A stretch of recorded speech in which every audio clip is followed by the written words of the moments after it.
If you're an Apple fan and live in the US, there's a good chance that when you bought your latest iPhone, you assumed it was made in China. It's no secret that almost all of Apple's products are manufactured overseas, which has been the case for decades. But guess what? That isn't actually true. There is one Apple product that can be found being made in America. But because it's such a well-kept secret, very few people know about it or have ever seen it before. In this video, we're going to talk about Apple's top secret factory located right here in the United States, where they build some special iPhones for very special people. But first, like this video if you love tech and want to hear more about Apple's biggest secrets. Also, stick around until the end, because we have a mystery gift for those who watch until the end. Now let's begin. In January of 2017, an investigative journalist named Ken Klippenstein published an article that would forever change the way we think about Apple manufacturing. He had just gotten his hands on leaked internal documents from a company called Flex, who at the time was Apple's main supplier for assembling MacBooks. The documents revealed that Flex had a secret multi-million-dollar facility in Texas, where they assembled MacBooks and other Apple products. This raised a lot of questions and conspiracies. How could such a large operation be kept a secret for so long? Why did Apple choose to keep it a secret? Why did they stop? These questions were never answered. But what we do know is that this secret factory played a significant role in building iPhones for over a decade, though Apple does not currently manufacture any products in the United States. It was on this way when the iPhone first launched in 2007. Apple, its first manufacturing plant outside of Asia, opened in their hometown of Cupertino, California in 1980. While it was initially used for building Mac computers as the years went on, it also began building iPads, iPods, iPhones, and various other products. The massive facility employed thousands of people and brought in billions of dollars every year. But in 2014, something changed. With the launch of iOS 8, Apple announced that all future iPhone models will exclusively use a new type of SIM card that would only work with carrier partners. This move forced wireless carriers to begin investing heavily in nationwide infrastructure to support the new standard, which resulted in millions of customers switching to the new LTE network. In fact, by 2016, over 100 million Americans were using these new SIM cards, accounting for nearly half of the country's entire population. This meant that Apple could now sell unlocked iPhones directly to consumers through their online store, without having to worry about whether or not they work with a particular carrier.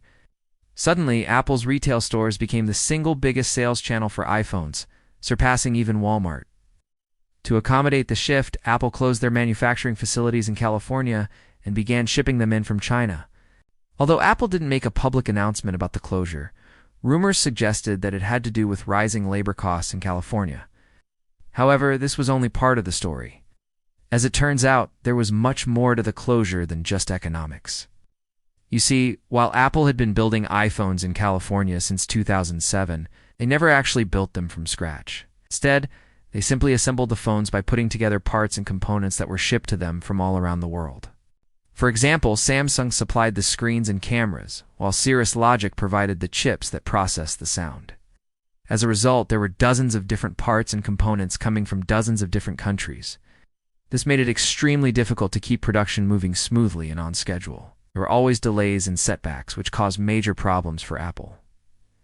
For example, in 2013, a fire at a supplier's factory in Taiwan caused a shortage of camera lenses, which in turn caused delays in the iPhone 5 South release. Or in 2014, a labor dispute at a supplier's factory in South Korea caused a shortage of memory chips, which in turn caused delays in the iPhone 6 release. These types of problems were costing Apple millions of dollars every year. So in order to fix it, they decided to move production to a single factory in China, where everything was already built for them. This meant that instead of dealing with dozens of suppliers from all around the world, Apple only had to deal with one supplier in China. It also meant that they no longer had to worry about production delays caused by things like fires and labor disputes. However, this came with a big downside because now if anything went wrong at this one factory in China, it would cause a major problem for Apple. And unfortunately, this is exactly what happened in 2020 when COVID-19 shut down the factory. It took weeks for the factory to reopen, during which time Apple received 0 iPhones. causing massive shortages all across the globe. This taught Apple a valuable lesson about diversifying their supply chain, and that's where our story begins. Well, you see, when the pandemic hit and Apple's supply chain began to crumble, they were forced to find alternative ways to get iPhones into the hands of their customers. And when they discovered a forgotten facility in Texas that was still owned by Flex and being used for storing iPhones. They quickly reached out to Flex and asked if they could begin using the warehouse for building iPhones instead. Flex agreed, and within months, the warehouse was transformed into a state-of-the-art iPhone factory employing hundreds of workers who were paid top dollar to assemble iPhones. In fact, one insider even reported that the pay was so good it drew in employees from surrounding counties. Although Apple never officially announced the opening of the factory, satellite imagery of the facility seemed to confirm its use in manufacturing. Looking at satellite photos from 2020, we can see multiple rows of cars parked neatly in front of the building. This suggested that the factory was operational and likely manufacturing iPhones. And although we don't know how many iPhones are built here every year, it's estimated that the facility employs hundreds of people, which means that at least several thousand iPhones are built here every day. But there's still one big question that remains. Who are these iPhones for? Well, as it turns out, they aren't just any iPhones. They're special pre-release versions that are used for testing purposes. See, even though Apple makes iPhones available to the public in September and October, the truth is that the phones were actually finished months earlier. After all, it takes several months to design, engineer, and manufacture an iPhone. So that raises the question, where do the engineers test the phones before they're released to the public? Well, as it turns out, they test them in this secret factory in Texas. Once the phones are assembled, they're then sent to Apple's headquarters in Cupertino for final testing and certification. At this stage, Apple's engineers thoroughly test the phones to ensure they meet Apple's standards and are ready for mass production. They also work closely with cellular carriers to ensure that the phones are compatible with carrier networks. If the phones pass the tests, they're then certified and given the green light for mass production.